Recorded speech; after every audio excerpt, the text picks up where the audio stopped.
এই ভিডিওতে দশম শ্রেণীর প্রশ্নবিচিত্রা ভলিউম 2 এর সাজেশন পার্টের নদীর বিভিন্ন কাজ, ক্ষয়, বহন, অবক্ষেপণ দ্বারা সৃষ্ট ভূমিরূপ অধ্যায়ের সমস্ত শর্ট প্রশ্নের উত্তর নিয়ে আলোচনা করা হবে। তো প্রথম প্রশ্নটি আছে, দুটি নদী অববাহিকার মধ্যবর্তী উচ্চভূমিকে বলে জলবিভাজিকা। অনুরূপ প্রশ্ন, যে উচ্চভূমি দুটি নদী ব্যবস্থাকে পৃথক করে তার নাম লেখো। জলবিভাজিকা। পাখির পায়ের মতো আকৃতির বদ্বীপ দেখা যায় মিসিসিপি মিসৌরি নদীর মোহনায়। অনুরূপ প্রশ্ন, কোন নদীর বদ্বীপ পাখির পায়ের মতো? মিসিসিপি মিসৌরি নদীর মোহনায়। পৃথিবীর বৃহত্তম নদী দ্বীপ হল ইলহা দা মারাজো। শুষ্ক অঞ্চলের গিরিখাতকে বলা হয় ক্যানিয়ন। ডাব্লু হপকিন্সের মতে নদীর গতিবেগ দ্বিগুণ বেড়ে গেলে তার বহন ক্ষমতা বাড়ে 64 গুণ। অনুরূপ প্রশ্ন, নদীর গতিবেগ দ্বিগুণ বেড়ে গেলে তার বহন ক্ষমতা বাড়ে 26 গুণ। পল্ল শঙ্কু ও পল্ল ব্যঞ্জনী গঠিত হয় পর্বতের পাদদেশে। নদীর নিক পয়েন্টের মধ্যে সৃষ্টি হয় জলপ্রপাত। নদীর পার্শ্বক্ষয়ের ফলে ভি আকৃতির উপত্যকা সৃষ্টি হয়। লবণযুক্ত শিলাস্তরের উপর নদীর প্রধান ক্ষয় প্রক্রিয়াটি হল দ্রবণ ক্ষয়। অনুরূপ প্রশ্ন, জিপসাম ও ডলোমাইট সমৃদ্ধ শিলাস্তরে নদীর যে ক্ষয় হয় তাকে বলে দ্রবণ ক্ষয়। নদী বাঁকের উত্তল অংশের সঞ্চয়কে বলা হয় পয়েন্ট বার। অথবা মিয়েন্ডারে বা নদী খাতের পাড় সংলগ্ন পলির সঞ্চয়কে কি বলে? পয়েন্ট বার। ঘোড়ামারা দ্বীপটির বেশিরভাগ অংশ জলে ডুবে যাওয়ার প্রধান কারণ হলো ক্ষয় ও সমুদ্র জলতলের উচ্চতা বৃদ্ধি। করাতের দাঁতের মতো বা তীক্ষ্ণাগ্র বদ্বীপ বা কাসপেড বদ্বীপ হলো তাইবার। ভারতের যে জলপ্রপাতটি নিবিন্দুতে গঠিত হয়েছে সেটি হলো দশম। লোহাচড়া ও ঘোড়ামারা দ্বীপ হুগলি নদীর মোহনায় অবস্থিত। মন্ত্রকূপ সৃষ্টি হয় নদীর ক্ষয়কার্যের ফলে। ক্যানিয়ন আকৃতি হওয়ার প্রধান কারণ হলো নদীর নিম্নক্ষয়। পৃথিবীর উচ্চতম জলপ্রপাত হলো ভেনেজুয়েলার সাল্টো অ্যাঞ্জেল। যে ক্ষয়কারী প্রক্রিয়া নদীর ক্ষয়কার্যের সঙ্গে যুক্ত নয় সেটি হলো অপসারণ। যে নির্দিষ্ট খাতের মধ্য দিয়ে নদী প্রবহমান হয় তাকে বলে নদী উপত্যকা। অনুরূপ প্রশ্ন, উৎস থেকে মোহনা পর্যন্ত নদীর উভয় তীরের উচ্চভূমির মধ্যবর্তী দীর্ঘ সংকীর্ণ খাতকে বলে নদী উপত্যকা। যে প্রক্রিয়ায় নদীবাহিত প্রস্তরখণ্ড পরস্পরের সংঘর্ষের ফলে ভেঙে গিয়ে নুড়ি, বালি প্রভৃতিতে পরিণত হয় তাকে বলে ঘর্ষণ ক্ষয়। দুটি নদীর মধ্যবর্তী অঞ্চল হলো দোআব। একাধিক জলপ্রপাত একটি রেখা বরাবর উৎপন্ন হলে সেই রেখাকে বলে প্রপাত রেখা। অনুরূপ প্রশ্ন, অনেকগুলি জলপ্রপাত একসঙ্গে পাশাপাশি অবস্থান করলে তাকে বলে প্রপাত রেখা। জলপ্রপাত ধাপে ধাপে নেমে এলে তাকে বলে কাসকেড। অথবা অসংখ্য ছোট বাড়ি র্যাপিডস পাশাপাশি অবস্থান করলে তাকে বলে কাসকেড। জলপ্রপাতের মধ্য দিয়ে বিপুল পরিমাণ জল ভয়ঙ্কর উত্তালভাবে প্রবাহিত হলে তাকে বলে ক্যাটারাক্ট। প্রচুর জল যে জলপ্রপাতে প্রবাহিত হয় তাকে বলে ক্যাটারাক্ট। গ্র্যান্ড ক্যানিয়ন রয়েছে কলোরাডো। ঠিক জোড়াটি নির্বাচন করো। নদীর গতিপথে কঠিন শিলার নিচে কোমল শিলার অবস্থান জলপ্রপাত। নদীর উৎস থেকে মোহনা পর্যন্ত প্রসারিত অংশকে বলে নদী অববাহিকা।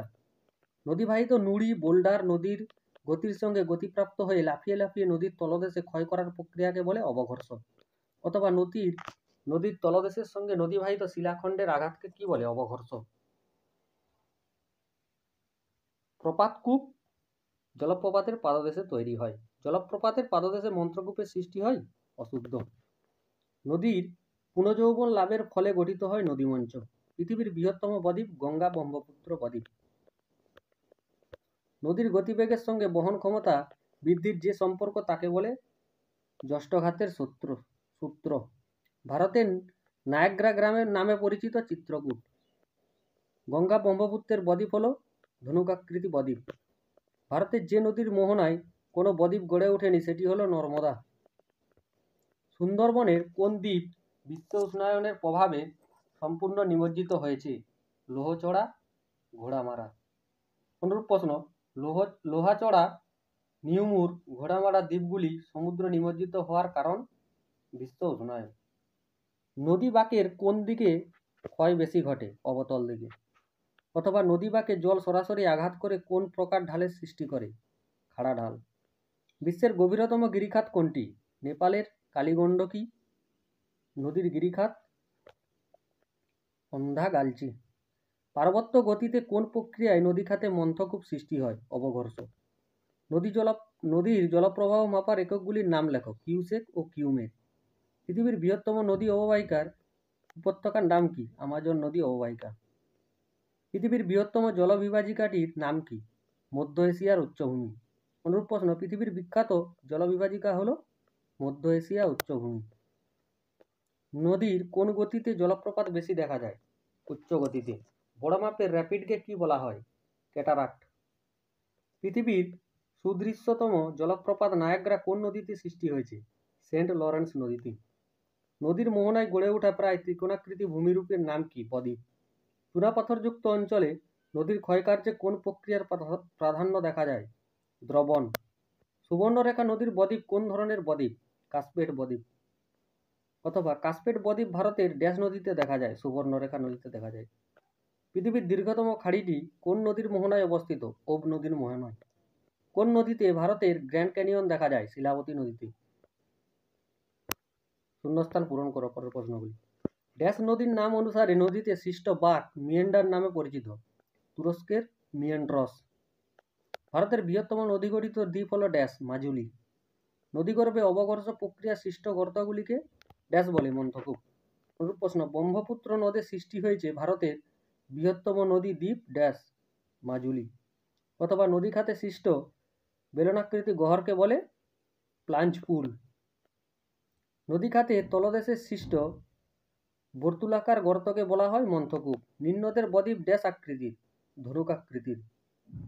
ফানেল আকৃতির চওড়া নদী মোহনাকে ড্যাশ বলে? খাঁড়ি বলে। জোয়ার ভাটা প্রবণ মোহনা অঞ্চলকে বলে? খাঁড়ি। অথবা উৎস থেকে বিচ্ছিন্ন সমুদ্র জলে পূর্ণ নদীমুখকে বলে? খাঁড়ি। সমভূমি প্রবাহে নদীর আঁকাবাঁকা পথকে ড্যাশ বলে? মিয়েন্ডার বলে। অনুরূপ প্রশ্ন, নদীর আঁকাবাঁকা গতিপথকে বলা হয় ড্যাশ? মিয়েন্ডার। একটি আদর্শ নদীর উদাহরণ ড্যাশ? গঙ্গা। অনুরূপ প্রশ্ন, গঙ্গা একটি আদর্শ নদী। উচ্চ গতিতে নদীর প্রধান কাজ হলো ড্যাশ? ক্ষয় কাজ। অনুরূপ প্রশ্ন, নদীর পার্বত্য অঞ্চলের প্রধান কাজ? ক্ষয় কাজ। 1842 সালে নদীর জ্যেষ্ঠঘাতের সূত্রের ব্যাখ্যা দেন হপকিন্স। সমপ্রায় ভূমিতে অবস্থিত অনুচ্চ টিলাকে বলা হয় ড্যাশ? মোনাডনক। একটি নদী তার উপনদী শাখা নদী মিলিয়ে যতটুকু স্থান অধিকার করে আছে তা হলো নদী অববাহিকা অঞ্চল। নদীর উৎসের দিকে জলপ্রপাতের পিছিয়ে যাওয়ায় যাকে জলপ্রপাতের ড্যাশ বলে? পশ্চাদপসরণ বলে। কুঞ্চিকল জলপ্রপাত ড্যাশ নদীতে অবস্থিত? ভারাহি। নদী উপত্যকার পুরাতন ও নতুন ঢালের মিলনবিন্দুকে ড্যাশ বলে? নিকবিন্দু বলে। নিচের বিবৃতিগুলি কোনটি শুদ্ধ ও কোনটি অশুদ্ধ লেখো। প্রশ্ন, নদীর গতিবেগ পরিমাপের একক হলো কিউসেক? শুদ্ধ। অথবা নদীর কোনো নির্দিষ্ট স্থান দিয়ে প্রতি সেকেন্ডে যত ঘনফুট জল প্রবাহিত হয় তাকে বলে গ্যালন? অশুদ্ধ। নদীর উচ্চ গতিতে একটি বিশিষ্ট ভূমিরূপ হলো মন্ত্রকূপ? শুদ্ধ। কৃষ্ণা নদীর বদ্বীপ পাখির পায়ের মতো দেখতে? শুদ্ধ। অথবা ভারতের যে নদীর মোহনায় পাখির পায়ের মতো বদ্বীপ গঠিত হয়েছে? কৃষ্ণা নদী। বিভিন্ন ঋতুতে নদীর জলের পরিমাণের হ্রাস বৃদ্ধিকে নদীবর্তন বলে? শুদ্ধ। অথবা নদীর জলের উচ্চতার পরিবর্তনের ছন্দকে কি বলে? নদীবর্তন। নদীর মোহনায় জোয়ার ভাটার প্রকোপ বদ্বীপ সৃষ্টির সহায়ক? অশুদ্ধ। সঠিক উত্তর সহায়ক নয়।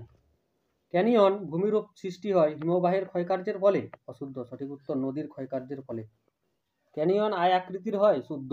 অনুরূপ প্রশ্ন, অতি সংকীর্ণ আয় আকৃতির সুগভীর নদীখাতকে বলা হয় ক্যানিয়ন। গাঙ্গেয় বদ্বীপ অঞ্চলে অসংখ্য সূক্ষ্মাকৃতি হ্রদ দেখা যায়? শুদ্ধ। নদীর মধ্য ও নিম্ন গতিতে পলল শঙ্কু সৃষ্টি হয়? শুদ্ধ। অথবা পলল শঙ্কু দেখা যায় পার্বত্য প্রবাহের শেষে। নদী বাঁকের অবতল অংশ খাড়া ও উত্তল অংশ মৃদু ঢালু হয়? শুদ্ধ। অনুরূপ প্রশ্ন, আদর্শ নদী বাঁকের অবতল পাড়ে ক্ষয় এবং উত্তাল পাড়ে সঞ্চয় হতে দেখা যায়? শুদ্ধ। মুর্শিদাবাদের মতিঝিল অশ্বক্ষুরাকৃতি হ্রদের উদাহরণ? শুদ্ধ। নদীর উৎস অঞ্চলে ধারণ অববাহিকার সৃষ্টি হয়? শুদ্ধ। অথবা নদীর উৎসস্থলে পার্বত্য প্রবাহের মূল নদী উপনদী ও শাখা নদী সমন্বিত অবনমিত অঞ্চলকে বলে ধারণ অববাহিকা। ভূমিঢালের পরিমাণ বৃদ্ধি পেলে নদীর গতিবেগ কমে? অশুদ্ধ। সঠিক উত্তর গতিবেগ বাড়ে। সমপ্রায় ভূমি ও মোনাডনক নদীর দ্বারা ক্ষয়ের ফলে সৃষ্টি হয়? শুদ্ধ। নদী উৎপাদন প্রক্রিয়ায় ক্ষয়কার্য চালায়? অশুদ্ধ। সঠিক উত্তর অবঘর্ষ ও ঘর্ষণ প্রক্রিয়ায়। পৃথিবীর দীর্ঘতম নদী হলো আমাজন? শুদ্ধ। মিয়েন্ডার সৃষ্টি হয় নদীর ক্ষয়কার্যের ফলে? অশুদ্ধ। সঠিক উত্তর নদীর সঞ্চয় কার্যের ফলে। ইন্টারলকিং স্পার নদীর উচ্চ গতিতে দেখা যায় শুদ্ধ। ঘরের দেখ বাম দিকের সাথে ডান দিকে মেলাও। মাজুলি ব্রহ্মপুত্র। প্লাবনভূমি স্বাভাবিক বান বা লিভি। নদীর ক্ষয় বহন সঞ্চয় কাজের ফলে সৃষ্ট ভূমিরূপ অশ্বক্ষুরাকৃতি হ্রদ। নদীর সমভূমি প্রবাহ প্লাবনভূমি। সুন্দরবন সক্রিয় বদ্বীপ। সর্বাধিক জল বহনকারী নদী আমাজন।